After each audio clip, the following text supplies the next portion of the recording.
Everyone's talking right now about the renewables supply chain of the future a few years from now. But what about today, in a year from now? What do you see going on? Well, right now, most of the supply is coming through China, directly or indirectly in some form. Although many of the raw materials are available in South America and other countries, most of the cell manufacturing is done by a handful of suppliers in China, even where supplied through US domiciled suppliers. So right now there's a heavy concentration in lithium ion and cells provided by or through Chinese suppliers. What are the main issues right now with China's suppliers? It's all centered around change in tariffs, change in law risk. It should surprise no one to know that relations between the U.S. and China on a trade level and in any number of ways are not at their healthiest point. That coupled with the fact that the White House across administrations has felt that energy and energy storage in particular represents a national security issue, creates a heightened regulatory risk around that Chinese source of supply. But isn't there a tension in that? Because doesn't the administration want increased reliance on renewables energy? But to get there today and tomorrow, don't you really need to rely on these Chinese suppliers? There's no alternative today and in the immediate future. So it is a paradox for this administration, and it's something that they've attempted to address through some specific provisions in the Inflation Reduction Act and other legislative initiatives. But building out that domestic supply chain takes time. So for now, developers who are successfully implementing energy storage projects in the United States are doing so with some exposure to US-China trade relations. Are you seeing that there's short-term winners and losers? Larger storage companies are getting access to supply, whereas the smaller or newer entrants are struggling? Absolutely. Getting the attention of a major supplier, a credible supplier, requires a big commitment, big financial backing, and that absolutely favors the big buyers. Let's talk about Inflation Reduction Act. Briefly, if you're a potential investor looking into the US marketplace, what would you identify as the three biggest benefits that the IRA provides? Well, by far the largest benefit is the availability of the investment tax credit for energy storage, which is a 30, 40, even 50% tax credit applicable to standalone storage that didn't exist prior to the Inflation Reduction Act. That together with some of the adders to the investment tax credit for domestic content, I think will help onshore some of that supply chain and improve supply chain stability for the entire industry. So those two things I see as the biggest benefits of the Inflation Reduction Act for standalone storage. So how are our domestic supplier clients looking at the opportunities under the IRA? It's a great question, because taking a step back, for 30 to 40 years, cell production, battery production was almost exclusively done abroad. You mentioned China earlier. A lot of it was in China, also some in Japan and Korea. And certainly at the component and the raw mineral level, all of that was done abroad. So the IRA, in combination with the bipartisan infrastructure law that was passed also last year, have provided all sorts of tax and other grant and loan benefits to domestic suppliers. That being said, this country has all sorts of regulations, both on the federal as well as the local level, that one needs to address. It goes from citing a potential factory or an extraction site. It goes to all sorts of provisions that the Department of Energy will rely on in terms of accessing grants and loans for the suppliers. So it's a complicated process. And then there's the issue of actually building a massive factory and deploying hundreds of laborers with a multidisciplinary skill set. So our clients on the supply side are seeing perhaps a 3 to 5 year horizon on average to actually get a gigafactory up and running. So flipping it back to you, you have to handle the hard stuff. That's great in 5 years from now if everything goes to plan. But how do developers and manufacturers of automobiles address this present to 5 year conundrum? Yeah.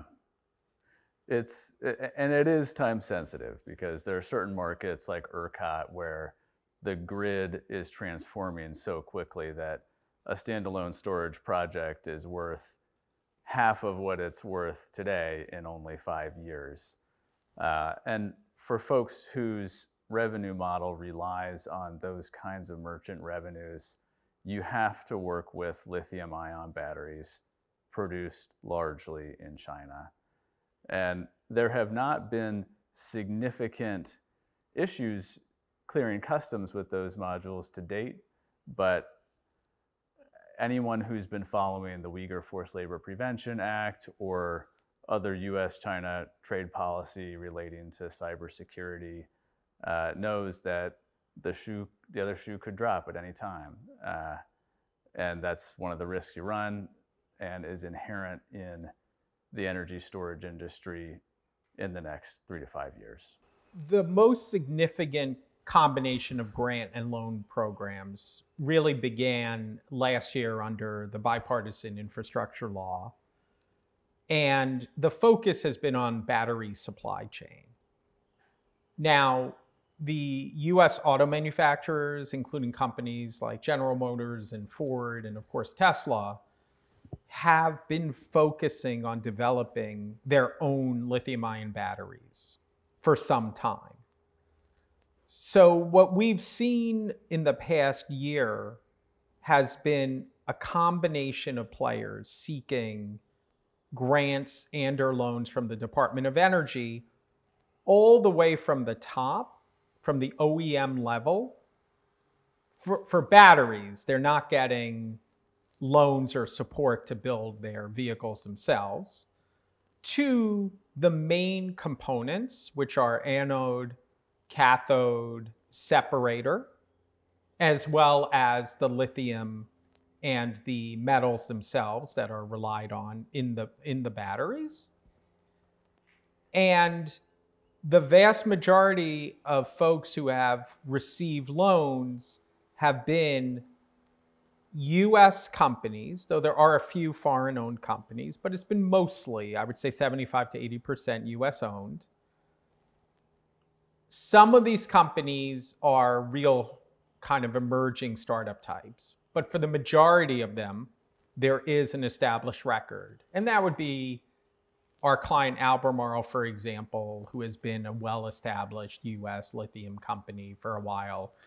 Our client Entech, which has been for a while an established US battery separator manufacturer. So those guys have gotten grants, and I'd have to double check in terms of loans, kind of where that is in the process, because the loan is kind of a more complicated application process. You've also seen anode and cathode producers. You've seen producers of the metals themselves getting grants and loans. And then you've seen, almost most interestingly, companies like Redwood Materials getting massive loan guarantees for recycling of spent lithium ion batteries. So it really is at the component level, I would say, of the batteries, as well as at the what's known as the raw material level, but it's really the Yeah. metal level or the mineral, rare earth minerals. People call them different things. Let me ask you, do you think there is actually the political will in the US to onshore the raw materials extraction process? So there's, Just given the yeah, permitting challenges those types of projects there, face. there's that. And then there's the other challenge, which is like finding the stuff, finding the workforce to actually do the extraction work. You've mentioned the permitting and the siting. So a lot of the areas where that is occurring are already permitted for mining, and actually often it's mines where other Okay. extraction Yeah. occurred. But it's very complicated because of those local permitting issues. And then the question becomes, if you can get the extraction from a aligned country that is covered under the IRA, under the domestication provisions, like a Mexico or a Canada, for example, and the cost there is much lower and the infrastructure to extract is greater, why not just get it from one of these other locations? Yeah. Yeah. So in the DOE grant process, what is the DOE really looking for there? Is it a market establishment, or is that presumed, or is it really more of a technology track record? I think in terms of the technology, it's interesting. All of these lithium ion battery and component companies will certainly claim, and I think rightfully so, to have technology patents as well as know-how. And that's all important, Vaughn. It's not easy to build things like anodes and cathodes and separators. That is a misnomer. That is complete commodity. Anyone could start it up. It takes a long time to have a track record. The qualification processes are long. They're a year to 2 years often by battery manufacturers. The cycle's longer for vehicles because obviously you don't want your car battery stalling out in 6 months. True. Shorter for utility scale generally. But these are very complicated. What the DOE will say it's looking for is an established business that will not embarrass them, where they give money and a year or two later the company's in bankruptcy because it just doesn't have the track record and relationships and frankly controls to run the business. But there's other things they're looking for. And I've routinely had these conversations with clients, which is it's great to get free or very low interest money, especially in this higher rate environment from our government. But there are strings attached. You have to use prevailing wage rates for the construction itself. There are ESG requirements that are tracked. There are other community benefit agreements and other supports for the local community if you're going to be siting a mine or a gigafactory. The expectation is that you, as the loan recipient or grant recipient, are going to be swimming in the same general direction as this administration's focus. And companies have to understand that. I think there's been good buy-in on both sides, recognizing that companies can overall achieve what this administration really wants, which is they don't just want companies building the stuff, they want it to be beneficial to the local community. But at the same time, the administration, I believe, is getting more nuanced or sophisticated right now in its assessment, recognizing you need established business people, track record.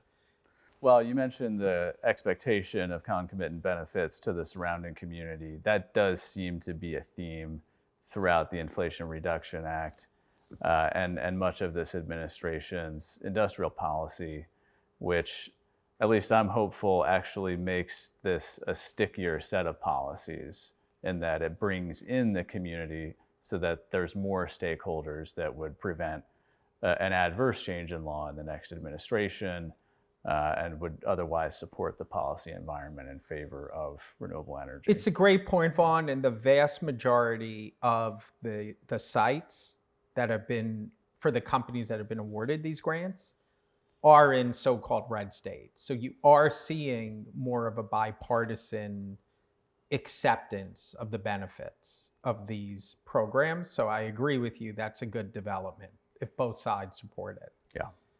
Vaughn, thanks so much for this conversation. It's always great chatting with you about these cutting edge issues. Wish there were more concrete answers, but we will continue to track. Thanks, Dan. Great chatting with you as always.